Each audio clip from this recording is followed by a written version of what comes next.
नमस्कार दोस्तों, स्वागत है आपका और आपके साथ मैं हूं आशिमा त्यागी।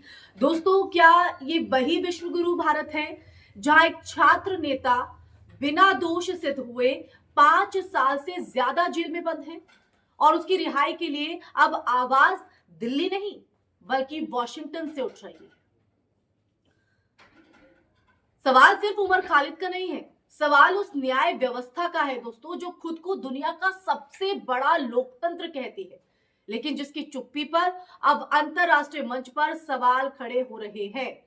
जब न्यूयॉर्क सिटी के मेयर बनते ही जोहरान ममदानी तिहाड़ जेल में बंद एक भारतीय छात्र को हाथ से लिखी चिट्ठी भेजते हैं और अमेरिका के 8 सांसद भारत सरकार से जमानत और निष्पक्ष सुनवाई की अपील करते हैं, तो ये सिर्फ एक खबर नहीं रह जाती है, ये एक आईना बन जाता है। दरअसल उमर खालिद जेएनयू के पूर्व छात्र नेता फरवरी 2020 के दिल्ली दंगों के मामले में यूएपीए जैसे कठोर कानून के तहत गिरफ्तार किए गए।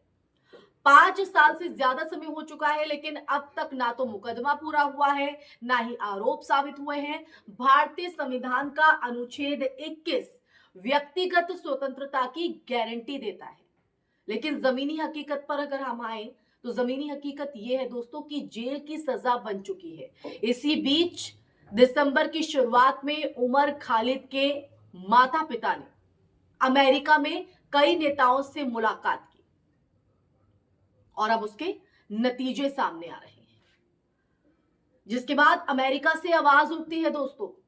अमेरिका के 8 डेमोक्रेट सांसदों ने भारत सरकार को पत्र लिखकर उमर खालिद को जमानत और निष्पक्ष समयबद्ध सुनवाई देने की मांग की है। दोस्तों, इस पत्र पर हस्ताक्षर करने वालों में James McGovern, Chris Van Hollen, Jamie Raskin, Peter Welch, Pramila Jayapal, John Schakowsky, Rashida Tlaib और लॉयर डॉकेट शामिल हैं। इन सांसदों ने दोस्तों साफ कहा है कि बिना ट्रायल लंबी कैद अंतरराष्ट्रीय मानवाधिकार मानकों के खिलाफ है। यह कोई भारत विरोधी साजिश नहीं, बल्कि वही सवाल है जो भारत के भीतर सुप्रीम कोर्ट और कई पूर्व जज भी उठा चुके हैं। Bail is the rule, jail is the exception. अब जोहरान ममदानी की चिट्ठी पर आते हैं, उसका अर्थ समझते हैं। दरअसल न्यूयॉर्क सिटी के मेयर जोहरान ममदानी की तरफ से उमर खालिद को भेजी गई हाथ से लिखी चिट्ठी प्रतीकात्मक नहीं, राजनीतिक रूप से बेहद अहम हो जाती है। दरअसल उन्होंने इस पत्र में लिखा है कि वो उमर के हौसले भरे शब्दों को याद करते हैं और उनके माता पिता से मिलकर उन्हें खुशी हुई। सवाल यह है कि एक अमेरिकी शहर का मेयर भारतीय लोकतंत्र की हालत पर टिप्पणी करने को मजबूर क्यों हो रहा है? इसका सीधा जवाब है क्योंकि भारत के भीतर सत्ता, मीडिया और संस्थान इस मुद्दे पर या तो खामोश है या एक तरफा नैरेटिव कर रहे हैं। अब आते हैं सरकार और मीडिया की चुप्पी पर। इस पर बात करना भी जरूरी होता है। जब भारत सरकार विदेशों में लोकतंत्र और मानव अधिकार पर भाषण देती है दोस्तों, तब उमर खालिद जैसे मामलों पर सफाई देने से क्यों कतराती है? अगर केस मजबूत है तो ट्रायल तेज क्यों नहीं? अगर सबूत है फिर जमानत से डर क्यों? और अगर सबूत नहीं है तो 5 साल की कैद किस बात की? दुर्भाग्य यह है दोस्तों कि मुख्यधारा मीडिया इन सवालों को उठाने के बजाय या तो चुप है या फिर टुकड़े टुकड़े गैंग जैसे जुमलों से में कहीं ना कहीं सच्चाई को दफन देता है। जी हां, दफन कर देता है। अब आते हैं अंतरराष्ट्रीय छवि के असर पर। आज स्थिति यह है दोस्तों कि भारत की न्यायिक प्रक्रिया पर सवाल संसद भवन के भीतर नहीं, अमेरिकी कैपिटल हिल से उठ रहे हैं।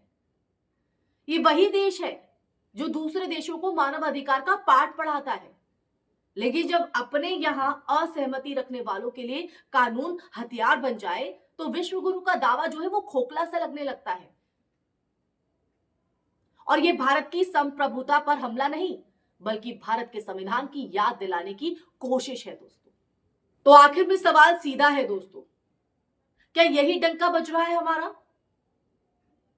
कि एक भारतीय नागरिक के बुनियादी अधिकारों की पैरवी विदेशी नेता करें और देश में और हम सिर्फ तालियां बजाते रहें या गालियां देते रहें?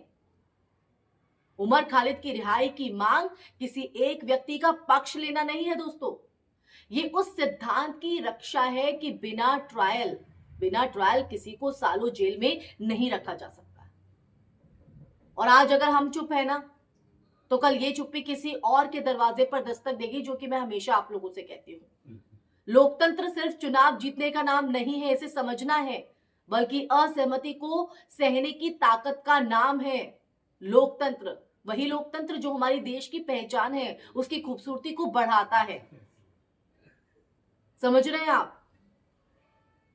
और कहीं ना कहीं जो ताकत आज हमारी है, आज वही ताकत कटघरे में खड़ी है।